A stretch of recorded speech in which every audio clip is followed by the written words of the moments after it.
بسم الله الرحمن الرحيم. ومن أحسن قولا ممن دعا إلى الله وعمل صالحا وقال إنني من المسلمين. بسم الله الرحمن الرحيم.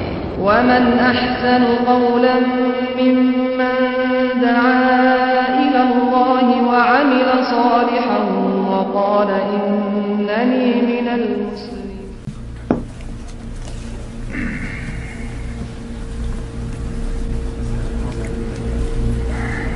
السلام علیکم ورحمۃ اللہ وبرکاتہ. ان الحمد للہ نحمده ونستعینه ونستغفره ونعوذ باللہ من شرور انفسنا وسیئات اعمالنا. من يهده الله فلا مضل له ومن يضلل فلا هادي له. وأشهد أن لا إله إلا الله وحده لا شريك له جل عن الشبيه والمثيل والكفء والنذير. وأشهد أن محمدا عبد الله ورسوله صفيه وخليله وخيرته من خلقه وأمينه على وحيه. أما بعد فأعوذ بالله من الشيطان الرجيم. وإذا سمعوا ما أنزل إلى الرسول ترى أعينهم تفيض من الدمع مما عرفوا من الحق يقولون ربنا آمنا فاغفر لنا وارحمنا يقولون ربنا آمنا فاكتبنا مع الشاهدين. والحمد لله القائل وبشر المخبتين الذين إذا ذكر الله وجلت قلوبهم والصابرين على ما أصابهم والمقيم الصلاة ومما رزقناهم ينفقون. حضرات گرامی، پچھلے پروگرام میں ہم نے قرآن مجید کی عظمت کے متعلق، قرآن مجید کے متعلق، ہمارے عقائد کے متعلق چند ایک باتیں کی. آج انشاءاللہ اسی سلسلے کی اگلی کڑی، آج کی جو گفتگو کا ہمارا موضوع اور محور ٹھہرے گا وہ یہ کہ قرآن، اس کی انسانوں پہ تاثیر کیا ہونی چاہیے. انسان جب قرآن مجید کی تلاوت کرتا ہے تو اللہ رب العالمین کی طرف سے کن کن انعامات کا ایک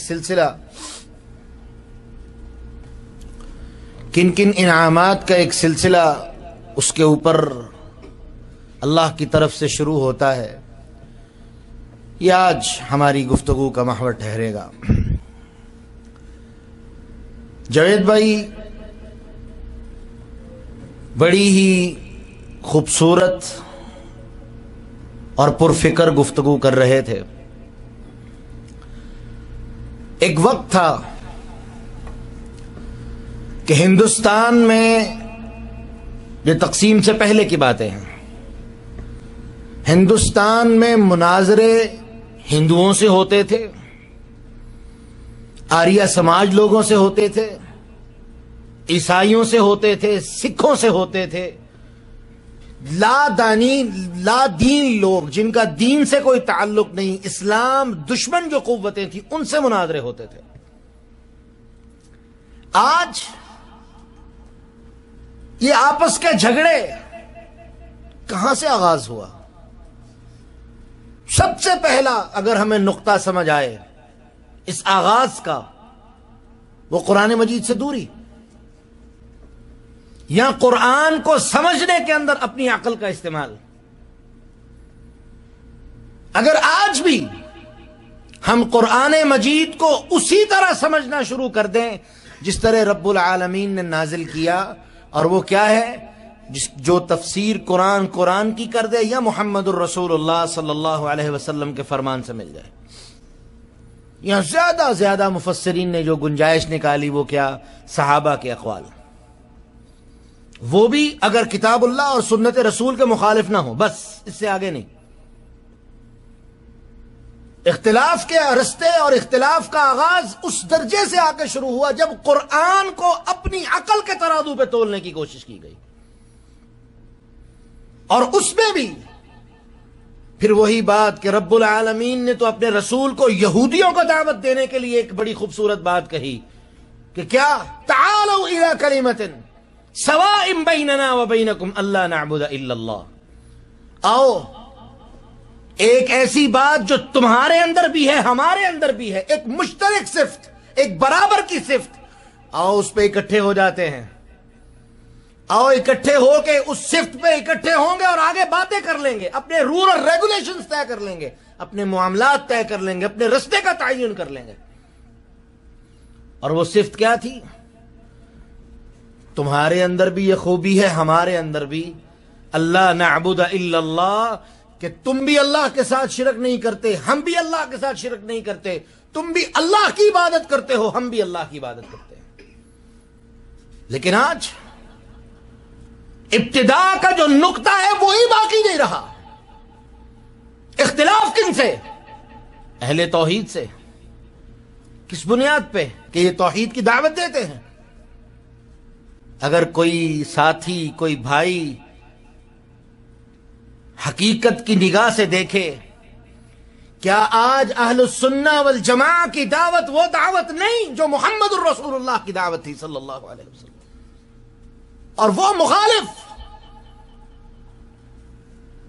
جو اس دعوت کے رستے میں روڑے اٹکاتے ہیں، کیا ان کی فکر ان جیسی فکر نہیں تھی جو محمد الرسول اللہ صلی اللہ علیہ وسلم کے روڑے اٹکاتے تھے؟ کوئی حقیقت کی نگاہ سے دیکھنے کی کوشش تو کرے۔ لیکن کیا ہے، آج تک محمد الرسول اللہ صلی اللہ علیہ وسلم جیسا انصاف کرنے والا، سچی بات کرنے والا، اور عمر رضی اللہ عنہ جیسا سچی بات پہ عمل کروانے والا جرت مند انسان روئے ارض پہ پیدا نہیں ہوا۔ سفارش آئی کہ بنو مخزوم قبیلے کی عورت فاطمہ کا ہاتھ نہ کاٹا جائے، کہا اگر محمد کی بیٹی فاطمہ بھی یہاں پہ ہوتی اس کا ہاتھ بھی کاٹ دیتا۔ کون ہے جو آج اتنی بات کرنے کی جرت کرتا ہو؟ کیوں؟ رب العالمین کا حکم ہے، ذاتی معاملے کا کوئی دخل نہیں ہے۔ صحابہ بیان کرتے ہیں فتح مکہ سے واپسی پہ ایک قبر پہ جا کے اللہ کے رسول بیٹھ گئے، رو رہے ہیں مسلسل، باتیں ہو رہی ہیں، زبان ہل رہی ہے، نظر آ رہی ہے، لیکن کیا باتیں ہو رہی ہیں پتہ نہیں۔ آپ روتے روتے اٹھے، صحابہ نے پوچھا اللہ کے رسول یہ کیا ماجرا تھا؟ فرمایا یہ میری ماں کی قبر ہے،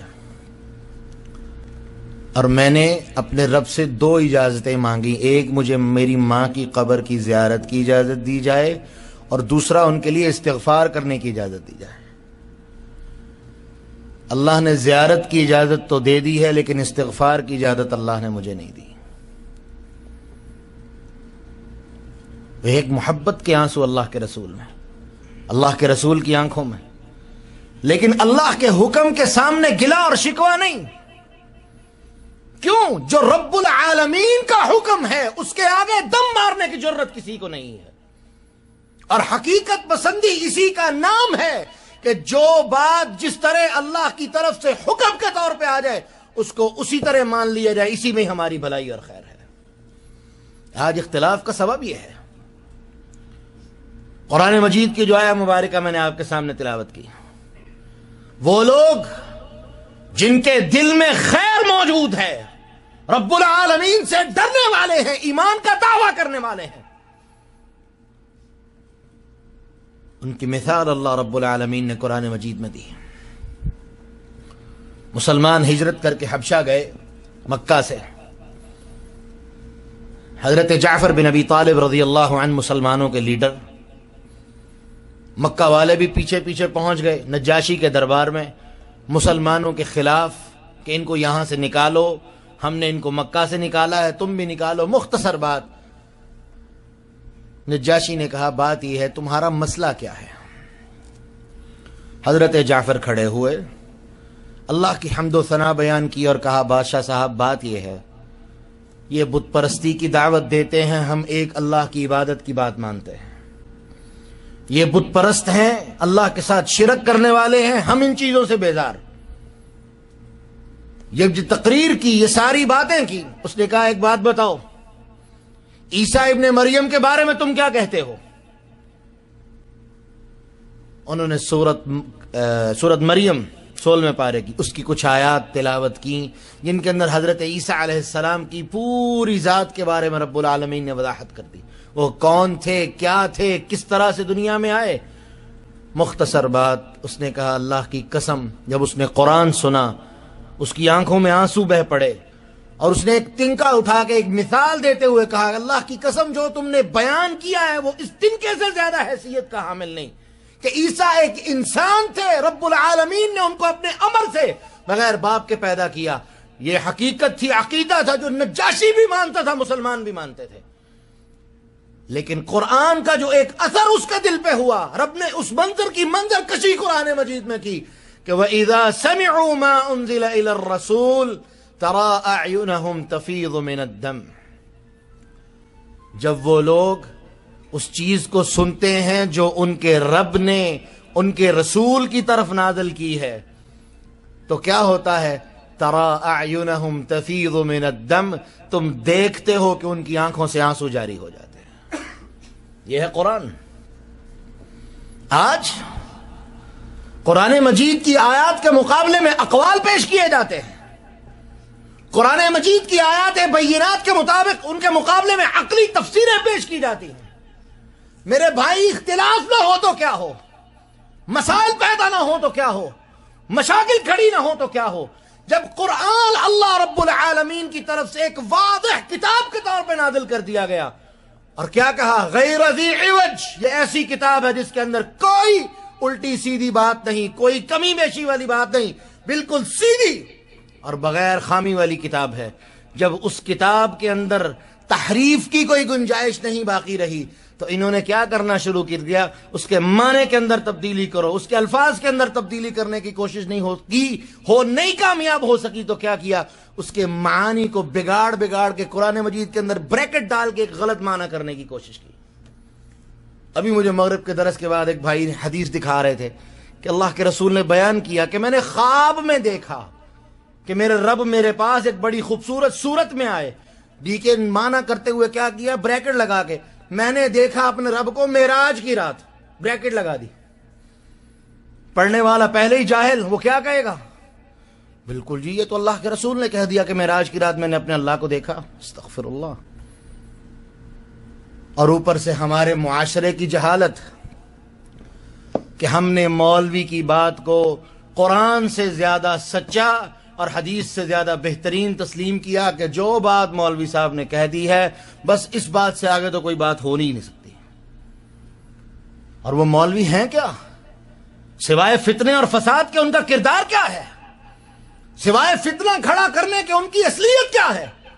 کہ لوگوں کو غلط باتیں بتلانے کے بعد جو کوئی ان کے اوپر تحقیق کی بات کرے، ان سے سمجھنے کی بات کرے تو جواب میں کیا ہوگا؟ یہ گستاخ ٹھہرا، ارے یہ گستاخ ہے، اس کو پکڑ لو، اعوذ باللہ۔ کیا محمد الرسول اللہ کا یہ اسوہ تھا؟ مشرکین مکہ کیا نہیں کرتے تھے؟ کیا میرے رسول علیہ السلام نے جواب میں کبھی کسی صحابی کو کہا صحابہ پکڑو مار مار کے اس کی ہڈیاں توڑ دو؟ اور وہ لوگ واقعی وہ لوگ تھے جو محمد الرسول اللہ صلی اللہ علیہ وسلم سے اتنی محبت کرنے والے تھے کہ تن من دھن سب کچھ محمد کے لیے قربان تھا۔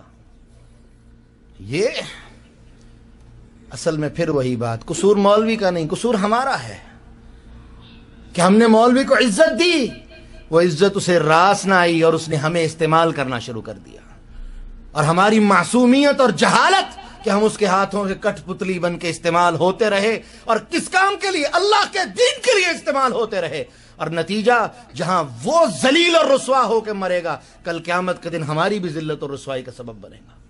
اور قرآن کہتا ہے، یہ مولوی تھپکیاں دیتے ہیں کس بات پہ؟ بالکل بیٹا جو میں کہہ رہا ہوں بس اس کے اوپر ڈٹے رہو، جسارت کرنے کی جب نوبت آئی تو یہ بھی کہہ دیا پرواہ نہیں کرنی، اللہ کے سامنے بھی بات کر لیں گے۔ یہ باتیں آپ نے پڑھی ہوں گی لیکن ہم نے سنی بھی ہیں۔ پرواہ نہیں کرنی، اللہ کے سامنے بھی بات کر لیں گے۔ لیکن قرآن کہتا ہے کہ جب قیامت کا دن ہوگا یہ پہچاننے سے بھی انکار کر دیں گے۔ اور کیا ہوگا؟ وہ جو بڑے دنیا میں ان کی مریدیت کے اندر لگے پھرتے تھے، مولوی صاحب کے کہنے پہ قتل و غارت تک نوبت آتی تھی، جب مولوی ان کو پہچاننے سے انکار کرے گا، رب کا قرآن کہتا ہے پھر اس وقت کہیں گے اللہ ایک موقع دے، ایک موقع دے، اسے بھی دنیا میں بھیج، مجھے بھی بھیج۔ میں اللہ نہ صرف کہ اس کو پہچاننے سے انکار کر دوں گا بلکہ اس نے جو کچھ میرے ساتھ کرنے کی کوشش کی ہے میں بالکل بعین ہی یہی سلوک اس کے ساتھ کروں گا۔ جب جواب آئے گا ایسا ممکن نہیں تو کہیں گے اللہ انا اطعنا سادتنا وكبراءنا فاضلونا السبيل ربنا آتهم ضعفين من العذاب، اللہ انہوں نے ہمیں گمراہ کیا، اللہ پھر ایسا کر تو ان کو ڈبل عذاب دے، والعنهم لعنا كبيرا، بڑی بڑی لعنتیں ان کے اوپر نازل فرما۔ اس دن کے رونے اور پیٹنے سے کیا فائدہ اگر تم قرآن کو آج اس طرح سمجھو جس طرح نجاشی نے سمجھا، اور میرے رب نے اس کی عظمت میں قرآن کو نازل کیا کہ جب یہ قرآن کی آیتوں کو سنتے ہیں تو اللہ کا ڈر، قرآن کا اثر ان کے دلوں پہ ایسا بیٹھتا ہے تفیض من الدمع مما عرفوا من الحق، قرآن کی حقانیت کو جب وہ سنتے اور تسلیم کرتے ہیں تو اللہ رب العالمین کے ڈر اور خوف سے ان کی آنکھوں سے آنسو جاری ہو جاتے ہیں۔ آج قصہ اور کہانی سناتے ہوئے تو مولوی صاحب بڑی رنگ بازی کریں گے، خود بھی روئیں گے، لوگوں کو بھی رلائیں گے، لیکن اہل السنہ والجماعہ اللہ کے رسول کے زمانے سے شروع ہو کے آج تک وہ ڈرامے بازیاں کر کے لوگوں کو نہیں رلاتے۔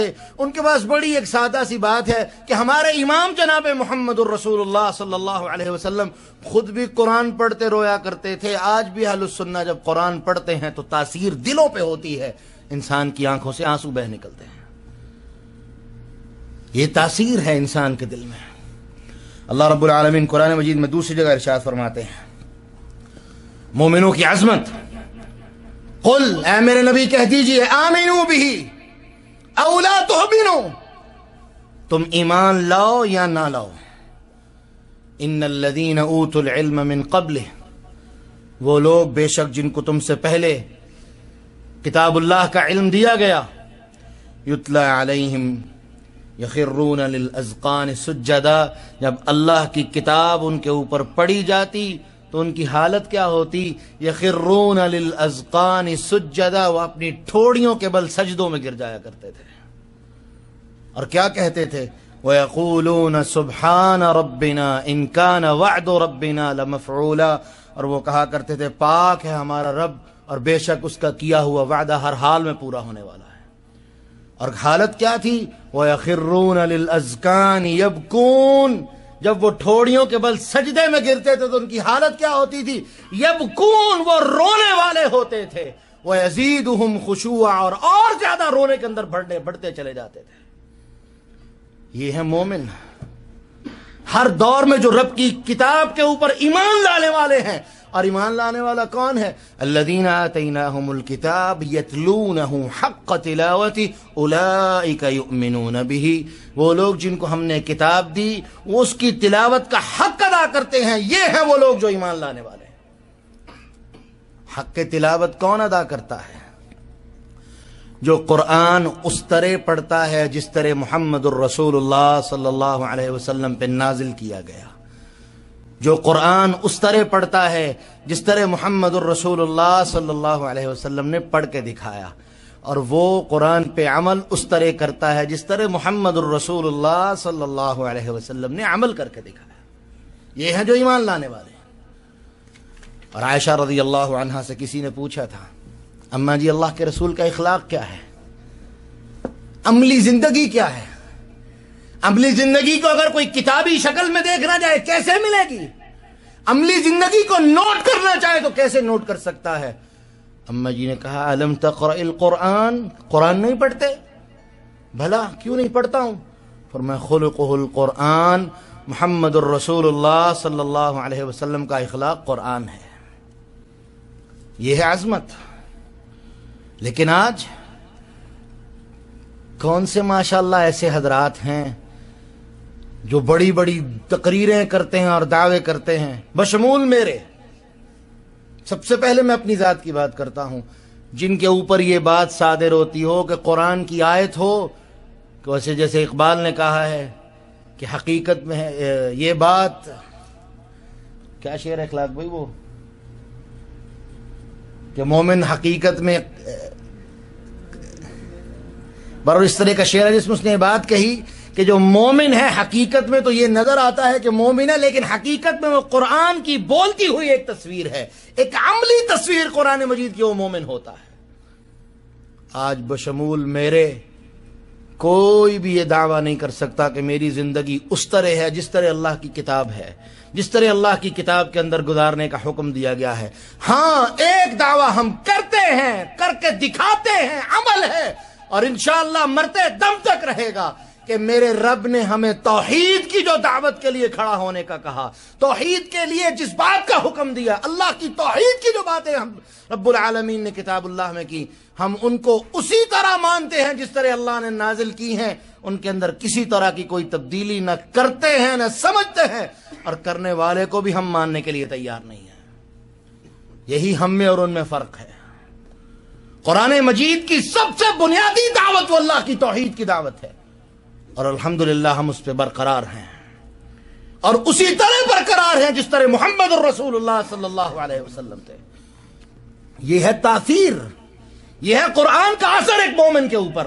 اور وہ لوگ جو ماشاءاللہ دیوبندی بریلوی کے پیچھے نکاح پڑھ لے تو نکاح دوبارہ، اور جنازہ پڑھ لے تو نکاح توڑنے کے فتوے دے دیتے ہیں، کیا کریں گے ان کے بارے میں؟ کیا کہیں گے ان کے بارے میں؟ کس کتاب کی یہ بات ہے اور کس سنت کا یہ طریقہ ہے؟ کیا باتیں کرتے ہو؟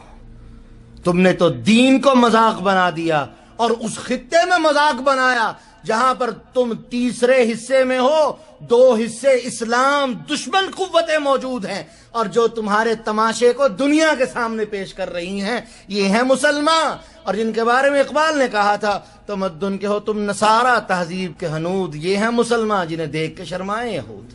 یہ ہے حقیقت، یہ ہے حقیقت۔ ہماری ذلت کا سب سے بڑا سبب یہی ہے، ہم کتاب اللہ سے دور ہو گئے، ہم رب العالمین کے اس فرمان سے دور چلے گئے، رب العالمین پہ ذلت اور رسوائی ہم پہ مسلط کر دی۔ قرآن مجید کی تاثیر کی جو ہم بات کر رہے ہیں، پچھلے پروگرام میں بھی یہ بات آئی، آج پھر دہرا دوں۔ اللہ رب العالمین کہتے ہیں یہ امانت ہم نے پہاڑوں کو دی، یہ عظمت ہم نے پہاڑوں کو دی، آسمانوں کو دی، زمینوں کو دی کہ یہ میری امانت کی ذمہ داری اٹھا سکتے ہو۔ سب نے انکار کر دیا، اور رب العالمین نے اپنی کتاب کی، اپنے کلام کی اس قوت کا بیان کیا تو کیا کہا؟ لو انزلنا هذا القرآن على جبل لرأيته خاشعا متصدعا من خشية الله، اگر اس کتاب کو ہم پہاڑ پہ نازل کرتے وہ ہمارے ڈر سے ریزہ ریزہ ہو کے ہوا میں تحلیل ہو جاتا۔ آج ایک انسان کا دل ہی ایسا ہے، اس کے بارے میں اللہ رب العالمین کتاب اللہ میں کہتے ہیں ثم قست قلوبکم من بعد ذلك فهي كالحجارة او اشد قسوة، پھر تمہارے دل سخت ہوئے، کتنے سخت ہوئے؟ کالحجارہ او اشد قسوة، پتھر کی طرح بلکہ اس سے بھی زیادہ۔ کیوں؟ فرمایا ان من الحجارة لما يتفجر منه الانہار، پتھر کئی قسموں کے ہوتے ہیں، کئی ایسے ہوتے ہیں ان سے نہریں جاری ہو جاتی ہیں۔ وَإِنَّ مِنْهَا لَمَا يَشَّقَّقُ، کچھ ایسے ہیں وہ اللہ کے ڈر سے پھٹ جاتے ہیں اور ان سے پانی نکل پڑتا ہے۔ وَإِنَّ مِنْهَا لَمَا يَهْبِطُ مِنْ خَشْيَةِ اللَّهِ، یہ پتھر جو دیکھنے میں راک سالڈ نظر آتا ہے، کبھی کبھی جب اللہ کا ڈر اس پہ طاری ہوتا ہے یہ پتھر کی چٹان بھی اللہ کے ڈر سے زمین پہ آ گرتی ہے۔ لیکن انسان تیرا دل پتھر کو کیا اس سے بھی زیادہ سخت ہو چکا ہے، اور اتنا سخت کہ پتھر پہ اللہ کا کلام اثر کرتا ہے، اللہ کا ڈر اثر کرتا ہے، تیرے دل پہ اللہ کا کلام اثر نہیں کرتا۔ یہ ہے تاثیر۔ اور جو مومن کا دل ہوتا ہے الذین اذا ذکر اللہ وجلت قلوبہم واذا تلیت علیہم آیاتہ زادتہم ایمانا. مومن کی عظمت ہے کہ جب ان کے اوپر اللہ کا ذکر کیا جاتا ہے تلیت علیہم آیاتہ زادت الذین اذا ذکر اللہ وجلت قلوبہم، جب اللہ کا ذکر کیا جاتا ہے تو ان کے دل ڈر جاتے ہیں. وَإِذَا تُلِيَتْ عَلَيْهِمْ آیاتہ، جب اللہ کی کتاب اللہ کی آیتیں تلاوت کی جاتی ہیں زادتہم ایمانا، مومنوں کا ایمان بڑھتا چلا جاتا ہے.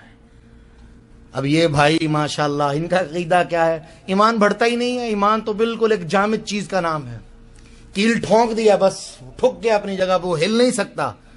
جبکہ ایمان کی اصلیت کیا ہے؟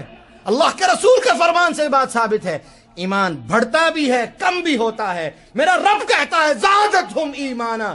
جب تم پہ قرآن کی آیتیں تلاوت کی جاتی ہیں تمہارے دل نرم پڑ جاتے ہیں، دنیا سے غافل ہو کے اللہ کی طرف آتے ہو، تمہارا ایمان بڑھ جاتا ہے. جیسے ہی اللہ کی مجلس سے نکل کے، اللہ کی یاد اور ذکر کی مجلس سے نکل کے دنیا میں جاتے ہو تمہارا ایمان پھر نیچے آ جاتا ہے.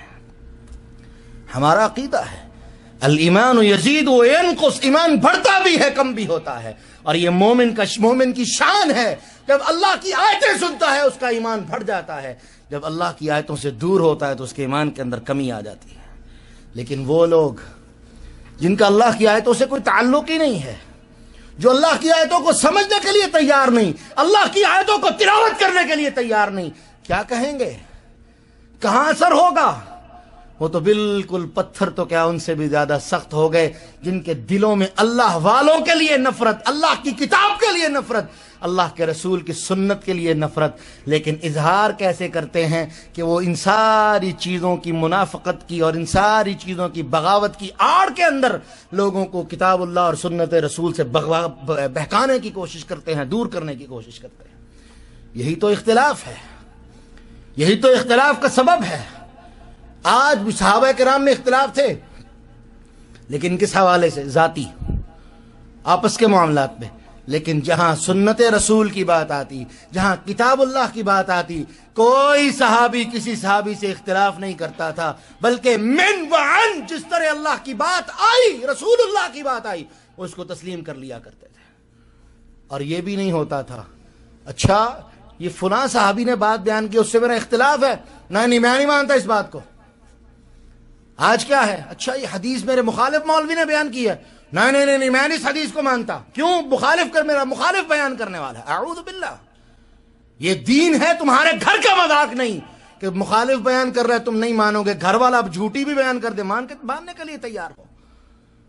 یہی ہمارے ہاں سب سے بڑا مذاق شروع ہوا کہ تاثیر ختم ہو گئی، ہمارے ایمان کے اندر کمی آئی کہ ایمان زیرو کے لیول پہ پہنچ گیا، قرآن نے حذر کرنا چھوڑ دیا. جبکہ مومن کا شعار اور شان کیا ہے؟ اس کا ایمان کبھی بھی زیرو کے لیول پہ نہیں آتا، اور جب بھی وہ قرآن کی آیت سنتا ہے اس کا ایمان فوراً جوش مارتا ہے.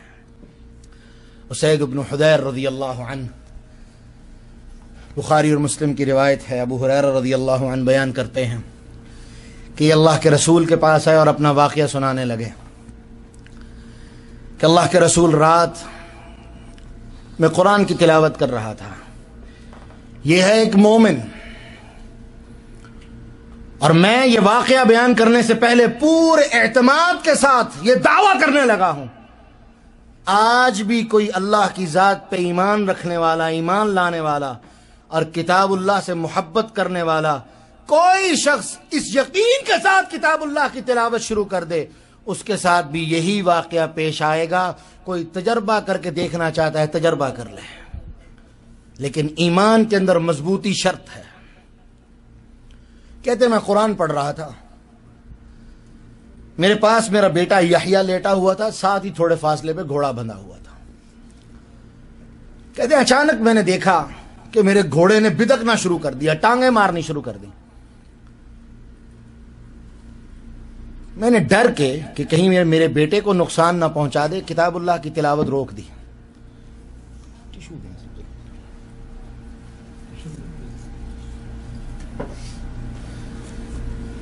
میں نے ڈر کے کہ کہیں یہ گھوڑا میرے بیٹے کو نقصان نہ پہنچا دے، میں نے تلاوت بند کر دی. کہتے میں نے تلاوت روکی، گھوڑا پرسکون، میں نے پھر تلاوت شروع کر دی.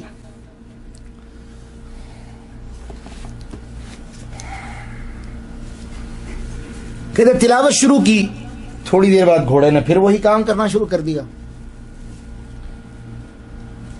میں نے پھر بند کر دیا، جب دوبارہ بند کر دیا گھوڑا پھر ثابت، سکون۔ المہم کہتے میں نے 3 دفعہ یہ کام کیا، جیسے ہی میں کتاب اللہ کی تلاوت شروع کروں گھوڑا اچھل کود شروع کر دے، تلاوت بند کروں گھوڑا اطمینان کے ساتھ ٹھہر جائے، اور مجھے ڈر صرف اس بات کا تھا کہ اپنی اچھل کود میں میرے بیٹے کو نقصان نہ پہنچا دے۔ کہتے جب تیسری دفعہ میں نے تلاوت بند کی تو اچانک میری نظر آسمان کی طرف اٹھی تو دیکھا ایک بادل کا ٹکڑا ہے اور اس کے اندر قمقمے روشنی کے چھوٹے چھوٹے جیسے بلب لگے ہوں، اس طرح وہ لگے ہوئے اور وہ آسمان کی طرف اٹھتا چلا جا رہا ہے۔ کہتے اللہ کے رسول میرے ساتھ یہ رات واقعہ پیش آیا، اس کا کیا سلسلہ ہے؟ اللہ اکبر۔ آپ نے فرمایا اسید،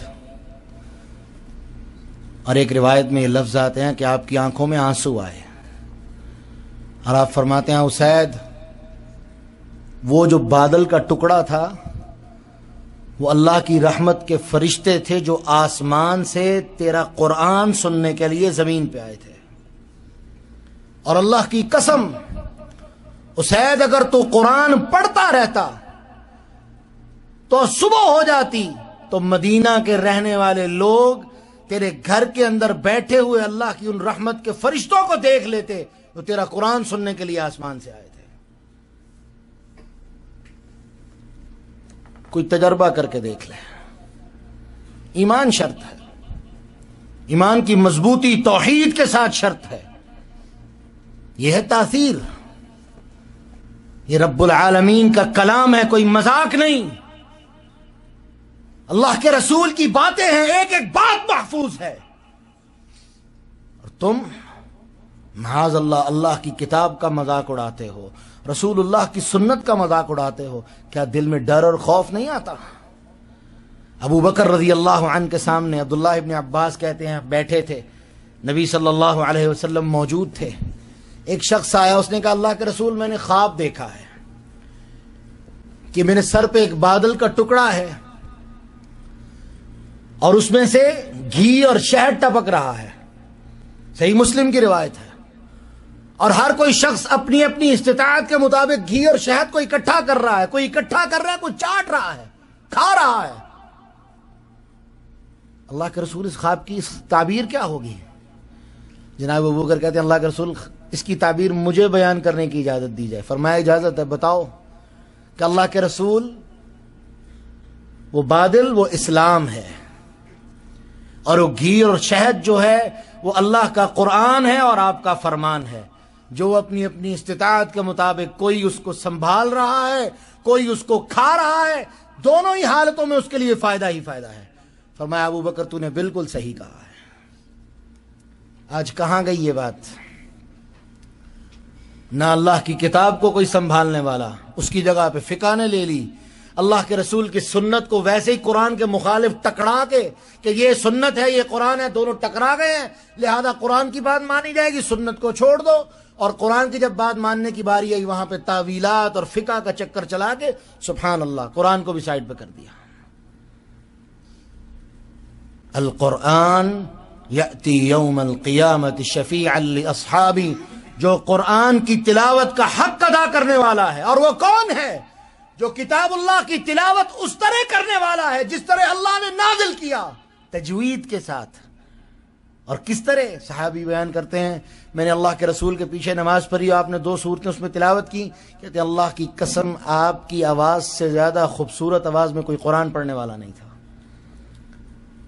اللہ کے رسول نے عبداللہ ابن مسعود کو کہا، ابن ماجہ اور مسند احمد کی روایت ہے، آپ نے فرمایا عبداللہ ابن مسعود جب آپ کی رات قرآن پڑھتے ہیں، ام عبد ان کی کنیت تھی، کہا یا ابن ام عبد، اے ام عبد جب تو قرآن کی تلاوت کرتا ہے تو بالکل ایسے ہی مجھے محسوس ہوتا ہے جیسے جبریل قرآن کی تلاوت کر رہا ہو، آواز کے اندر متشابہت تھی، مماثلت تھی۔ اللہ کے رسول کہہ رہے ہیں یہ بات محبت کے ساتھ، تو کون لوگ ہیں؟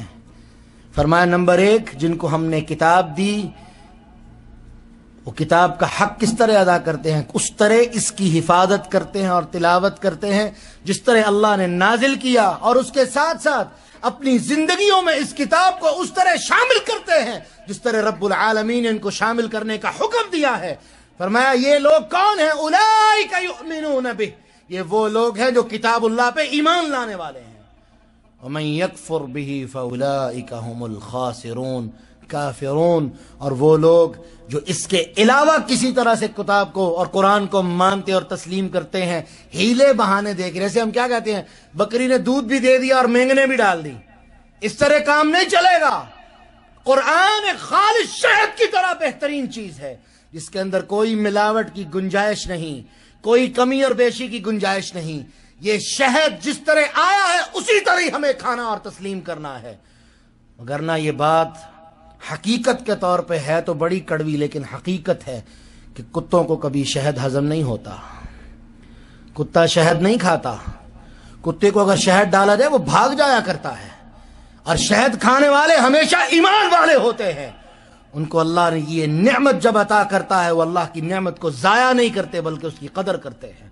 اور سب سے بڑی قدر کیا ہے کہ جیسے ہی اللہ کا فرمان آیا، جیسے ہی اللہ کی بات آئی، اللہ تو نے جو کہا سچ کہا، وقال صوابا، اللہ جو تو نے کہا صحیح کہا، ہم اس کو من وعن تسلیم کرتے ہیں۔ یہ ہے ایمان، یہ ہے قرآن کی عظمت اور اس کی تاثیر۔ آئیے آج کی بھی ہماری دعوت یہی ہے، جو پچھلی مرتبہ دعوت تھی آج بھی یہی دعوت ہے کہ قرآن ہماری زندگیوں میں اثر کرے گا کیسے؟ اسی طرح اس کتاب کا حق ادا کرو جس طرح اللہ نے حق ادا کرنے کا حکم دیا ہے، اور حق ادا کرنے کا طریقہ سیکھنا ہے۔ محمد الرسول اللہ صلی اللہ علیہ وسلم سے سیکھ لو۔ میرے رسول کی ایک ایک ادا اللہ نے محفوظ کر دی، ایک ایک ادا محفوظ کر دی، ایک ایک ادا اللہ رب العالمین نے میرے محبوب کی محفوظ کر دی۔ اور کیا کہا؟ لعمرک، محبوب تیری ادا، تیری عمر، تیری زندگی اتنی بہترین ہے کہ میں اللہ تیری عمر کی قسم اٹھاتا ہوں۔ میرے رسول کی ذات کی عظمت کے لیے اس سے بڑی کوئی بات نہیں ہو سکتی کہ میرا اللہ رسول اللہ کی عمر کی قسم اٹھا کے کہے کہ تیری زندگی اتنی بہترین ہے کہ میں اللہ اس کی قسم اٹھاتا ہوں، تیری عمر کی، تیری زندگی کی عظمت کے لیے اس سے بڑی کوئی بات نہیں ہو سکتی۔ یہی وہ چیز تھی، اللہ رب العالمین نے میرے رسول کی پوری زندگی کو محفوظ کر دیا، ایک ایک ادا کو، ایک ایک حرکت کو، ایک ایک چیز کو محفوظ کر دیا۔ اور کیا کہا؟ میں نے اس طرح سے محفوظ کر دیا ہے کہ لَقَدْ كَانَ لَكُمْ فِي رَسُولِ اللَّهِ أُسْوَةٌ حَسَنَةٌ لِمَنْ كَانَ يَرْجُو اللَّهَ وَالْيَوْمَ الْآخِرَ، جو اللہ سے ملاقات کا متمنی ہے، قیامت کے دن کامیاب ہونا چاہتا ہے، میں اللہ تمہیں حکم دیتا ہوں وہ محمد الرسول اللہ کو اپنا اسوہ بنا لے صلی اللہ علیہ وسلم، اپنا نمونہ بنا لے۔ کتاب سمجھنی ہے، اللہ کے رسول کو نمونہ بنا لیجئے۔ کتاب کو پکڑنا ہے، کتاب پہ عمل کس طرح کرنا ہے، اللہ کے رسول کا نمونہ بنا لیجئے۔ اللہ سبحانہ و تعالی نہ صرف کتاب کو سمجھنے کی توفیق عطا فرمائیں گے، اور پھر قرآن جب دلوں پہ اثر کرے گا تو زندگیاں بدلتی چلی جائیں گی، لیکن جب قرآن کو سمجھنے میں بددیانتی ہوگی، جب قرآن کو سمجھنے میں بد اخلاقی اور اس کے اوپر تعویلات کی بھرمار ہوگی، تو یاد رکھیے وہ قرآن اثر نہیں کرے گا۔ وہ عقل ہوگی، اور عقل کبھی کامل نہیں ہوئی، کسی انسان کی عقل کبھی کامل نہیں ہوئی، بلکہ عقل کے زور پہ جو دوڑنے والے گھوڑے ہوتے ہیں وہ ہمیشہ منہ کی کھا کے گرتے ہیں۔ اللہ سے دعا ہے اللہ ہمیں سمجھنے اور عمل کرنے کی توفیق عطا فرمائے۔ جو کچھ کہا اللہ ہمیں اس پہ عمل کرنے کی اور صحیح معنوں میں اپنے بھائیوں تک اس کو پہنچانے کی توفیق عطا فرمائے۔ جو کوئی غلطی کوتاہی ہمارے الفاظ کی شکل میں ہوئی اللہ رب العالمین ہمیں اس سے معاف فرمائے۔ اور ایک دعا یہاں سے جاتے جاتے سیکھ کے جائیے، اور یہ دعا کس کی ہے؟ میری نہیں، اللہ کے رسول کی دعا ہے، اور اللہ کے رسول لمبی دعا ہے لیکن اس کا ایک ٹکڑا وہ سن لیجئے۔ وہ کیا؟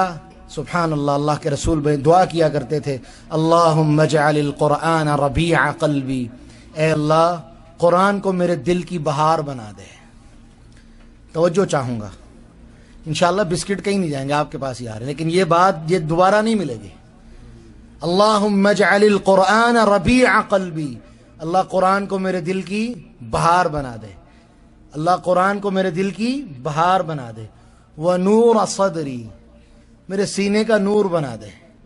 وجلاء احزانی، اللہ میرے جتنے غم ہیں ان کے لیے نکلنے کا رستہ بنا دے. وَذَهَابَ ہَمِّي وَغَمِّي، اور اللہ اس کتاب کی برکت کی وجہ سے میرے سارے غم اور تکلیفوں کو دور فرما دے. یہ ہے اللہ کے رسول کی دعا. تو آئیے ہم بھی دعا کرتے ہیں، اے اللہ ہمیں اپنی کتاب پہ عمل کرنے کی توفیق عطا فرما. اللہ اس کتاب کی تلاوت کی برکتوں کی وجہ سے اللہ اس کتاب کو ہمارے دلوں کی بہار بنا دے، ہماری آنکھوں کا نور بنا دے، ہمارے سینوں کو اس سے منور فرما دے. اور اللہ ہماری جتنی بیماریاں، تکلیفیں، غم ہیں، اللہ اپنی اس کتاب کی برکت کی وجہ سے دور فرما دے. اللہ ہم تیری کتاب سے، تیرا کلام اس کو سمجھتے ہیں اور اس سے محبت کرتے ہیں. اے اللہ اس کتاب کی برکتیں ہماری زندگی میں شامل فرما. اللہ اس کتاب کی وجہ سے ہمارے گھروں میں، ہماری ذاتوں میں برکتیں اور رحمتیں نازل فرما. وآخر دعوانا ان الحمد للہ رب العالمین.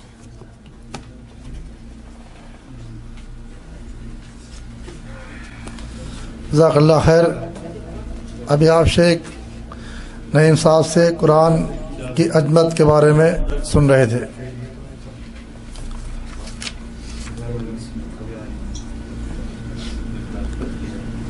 ایک اعلان ہے، آنے والے جمعے کو 8 شعبان 6 جون کو سی پورٹ میں گلف کمپاؤنڈ کے اندر شوگر مل کے سامنے ایک پروگرام رکھا گیا ہے جس میں 3 علماء آ رہے ہیں. پہلے شیخ ہیں مقصود حسن فیضی صاحب، دوسرے شیخ ہیں جواد عمر جامعی، تیسرے شیخ ہیں نصیر الدین جامعی. یہ پروگرام جو ہے عصر سے شروع ہوگا اور عشاء کی نماز تک چلے گا. آپ حضرات سے گزارش ہے کہ آپ بھی آئیں اور ساتھیوں کو لے کے وہاں پہنچیں. اور باب مکہ گیٹ کے پاس سے جہاں 2 ریلے بسیں جاتی ہیں وہاں سے بسیں بھی جائیں گی انشاءاللہ. وہ وہاں آپ کو لے بھی جائیں گی انشاءاللہ، واپس بھی کرتی ہیں.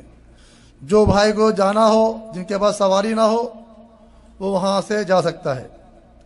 اور اس کو جو ہے اور بھائیوں تک کے بات کو پہنچا دیں.